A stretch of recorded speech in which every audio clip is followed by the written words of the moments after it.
Uma família de uma pequena cidade vive em um bairro calmo e acolhedor, onde tudo parece tranquilo e ideal. Gustav é um jovem que aprecia o contato com a natureza, passando boa parte de seu tempo ao ar livre. Na vizinhança, é comum que os moradores se reúnam para eventos descontraídos, como piqueniques. A rotina harmoniosa dessa família começa a mudar quando uma garota chamada Sônia se muda para a casa em frente. A chegada dela chama a atenção de Gustav, mas ao mesmo tempo, a dinâmica dentro da casa está se tornando mais complicada. Perilli anda mais focada nos cuidados com a filha pequena, dando pouca atenção a Ferino, enquanto o adolescente Gustav prefere passar o tempo com os amigos em vez de ajudar em casa. Enquanto isso, os vizinhos Anna e Casper não economizam em demonstrações públicas de afeto, algo que deixa Ferino e Perilli desconfortáveis. Tudo toma um rumo ainda mais estranho quando uma vizinha idosa aparece durante uma festa e conta que seu marido morreu subitamente na cadeira enquanto assistia televisão. No entanto, ao investigar, Ferino não encontra nenhum sinal do corpo na casa, gerando suspeitas sobre a sanidade da mulher. Ainda assim, a pergunta persiste: para onde foi o marido? Mais tarde, Gustav percebe algo estranho no bairro. Ele vê uma ambulância estacionada perto da casa de Sônia e se lembra de que, durante o dia, várias pessoas haviam relatado mal-estar súbito por motivos desconhecidos. Esse mistério começa a transformar o outrora tranquilo bairro. No dia seguinte, decidido a conhecer melhor Sônia, Gustav toma coragem para se apresentar. Ele a convida para um passeio pela floresta, com a intenção de impressioná-la. Durante o passeio, porém, eles se deparam com um animal morto de forma grotesca. Antes que possam reagir, o som de uma sirene corta o ar, vindo do outro lado da cidade. De volta para casa, Gustav enfrenta uma discussão com o pai, que está preocupado com a segurança do filho. Enquanto isso, eventos estranhos continuam a se multiplicar no bairro. Carros de polícia começam a patrulhar as ruas, mas os policiais parecem ignorar incidentes evidentes ao redor. No final do dia, Gustav observa Sônia pela janela e fica surpreso quando ela acena para ele. Inspirado, ele sobe no telhado e solta alguns fogos de artifício para chamar sua atenção. Porém, a calmaria é breve, pois logo vem a notícia de que um vírus desconhecido foi identificado na região, trazendo ainda mais caos e transformando completamente a vida do bairro. As autoridades decidem isolar completamente a cidade, iniciando um protocolo rigoroso de quarentena. As ruas passam a ser desinfetadas constantemente, e os moradores recebem ordens para permanecer em suas casas. Inicialmente, muitos ignoram as medidas, tentando manter a normalidade, mas a situação rapidamente foge ao controle. O primeiro grande choque ocorre quando o marido da vizinha idosa, dado como morto, reaparece. No entanto, ele não voltou à vida como era antes, tirando sua vida. Esse evento marca o de uma nova fase no bairro,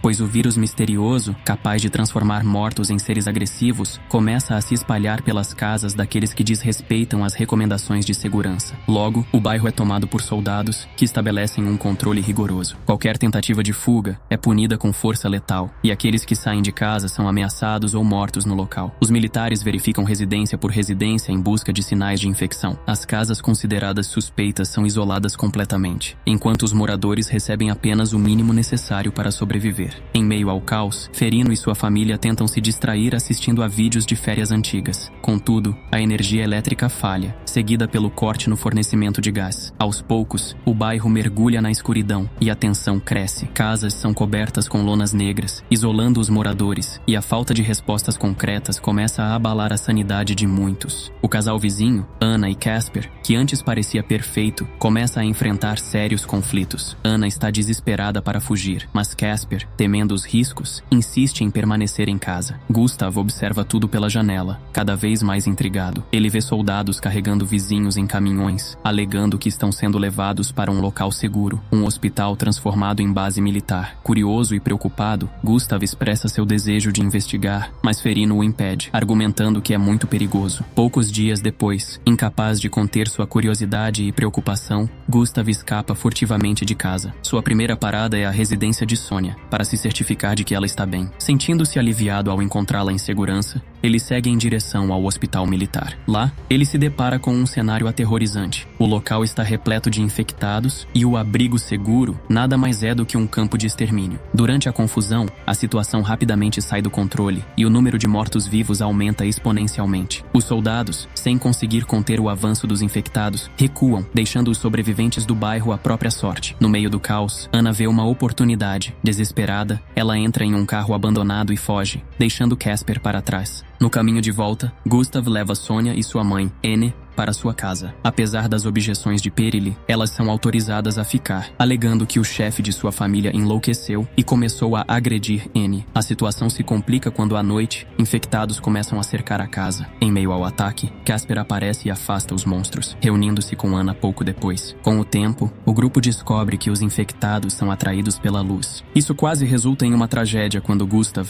desatento, cria uma distração perigosa ao sair para urinar. Enquanto isso, Anne revela que escapar da cidade é impossível. Os militares bloquearam todas as estradas e atiram em qualquer um que tenta sair. Ela mesma sobreviveu milagrosamente ao atravessar uma multidão de infectados para chegar até ali. Mais tarde, Sonia, agradecida pela ajuda de Gustav, começa a se aproximar dele. Durante uma conversa com a mãe, percebe que o estado de Anne está se deteriorando. Ela está febril e enfraquecida, e a origem do problema é revelada. Um ferimento profundo na perna, causado quando seu marido violento a atacou. Pela manhã, Ma, a irmãzinha de Gustav, cria uma nova preocupação ao dizer que seu coelhinho de estimação fugiu. Embora os adultos pareçam mais preocupados com a segurança, Dino e Casper decidem explorar a cidade, aproveitando para procurar suprimentos. Ao caminharem por ruas desertas, percebem que poucos sobreviventes restaram, e os sinais dos recentes eventos catastróficos estão por toda parte. Quando chegam à rodovia, encontram um enorme muro construído pelos militares. Ao tentar se aproximar, são quase mortos pelos soldados que guardam o local. Enquanto isso, Sonia acorda ao lado do corpo de sua mãe e, para seu horror, percebe que Anne faleceu durante a noite. Temendo que ela se transforme em um infectado, Sonia e Gustav decidem deixar o corpo na casa e se retiram para outro cômodo. No entanto, são interrompidos por Perily, que traz uma nova notícia alarmante. Ma desapareceu. Desesperado, Gustav pega um taco de beisebol e uma pá. Determinado a encontrar sua irmã, ele sai às pressas, deixando todos em casa ainda mais tensos, enquanto o perigo ao redor parece crescer a cada momento. Enquanto procuram por Ma, Gustav e Perily encontram algo macabro. Um corpo em avançado estado de decomposição, cercado por moscas, dentro de um berço. A cena os deixa horrorizados. Enquanto isso, Dino e Casper entram em uma loja local em busca de suprimentos. Em vez disso, encontram uma mulher aterrorizada, que explica que ela e o marido foram atacados por infectados. Pouco depois, o marido dela surge das sombras, mas ele não é mais humano. Ele avança agressivamente e no confronto Casper é fatalmente ferido. Quando uma horda de infectados se aproxima, Dino foge com a mulher, deixando Casper para trás. Após encontrar um local seguro, a mulher agradece Dino por salvá-la, a ameaça com uma arma e toma os suprimentos que ela carregava. Ignorando seus apelos por ajuda, ele parte, deixando-a para trás. Enquanto isso, Ma finalmente aparece, mas apenas para ser cercada por infectados. Perily tenta protegê-la, mas eles são atacados. Dino surge no último instante e com tiros precisos elimina os zumbis. No entanto, o barulho dos disparos atrai mais criaturas, forçando todos a recuarem rapidamente para casa, lutando contra os infectados no caminho. Ao voltarem, encontram Anna infectada e fora de controle. Ela havia sido mordida e estava em plena transformação. Sem outra escolha, Ferino neutraliza Anna antes que ela machuque alguém. No meio do caos, Gustav entra no quarto de Sonia e a vê em pânico, segurando uma faca próxima ao corpo de sua mãe, que agora jaz inerte após ser transformada em zumbi. Eles rapidamente barricam a porta, temendo o pior. Ferino, desesperado, tenta convencer Perily de que Ma também está infectada e representa um perigo para todos. Ele insiste que precisam tomar uma atitude drástica, mas Perily se recusa terminantemente. Protegendo sua filha, ela a leva para o quarto e tenta se esconder, mesmo sabendo do risco. Quando Ma subitamente se torna agressiva, ela ataca Perily, confirmando o inevitável. Dino chega a tempo de presenciar o ataque. Sem forças para enfrentar a situação, ele aponta seu rifle contra si mesmo, mas percebe que a arma está descarregada. Dino sucumbe nas mãos de sua filha infectada. Enquanto o caos domina a casa, zumbis atacam os últimos sobreviventes. Um deles avança sobre Sonia, mas Gustav consegue intervir a tempo, salvando-a. Percebendo que não tem como enfrentar os infectados em número tão grande, os dois decidem subir no telhado. Usando um sinalizador, distraem os zumbis por tempo suficiente para descerem ao chão e atravessarem a multidão. Exaustos e feridos, conseguem escapar para a floresta, onde se escondem. Ao olhar para o horizonte, compreendem a terrível verdade. O vírus já se espalhou muito além do bairro. O que antes parecia um problema local se revela um apocalipse iminente, e a luta por sobrevivência está apenas começando.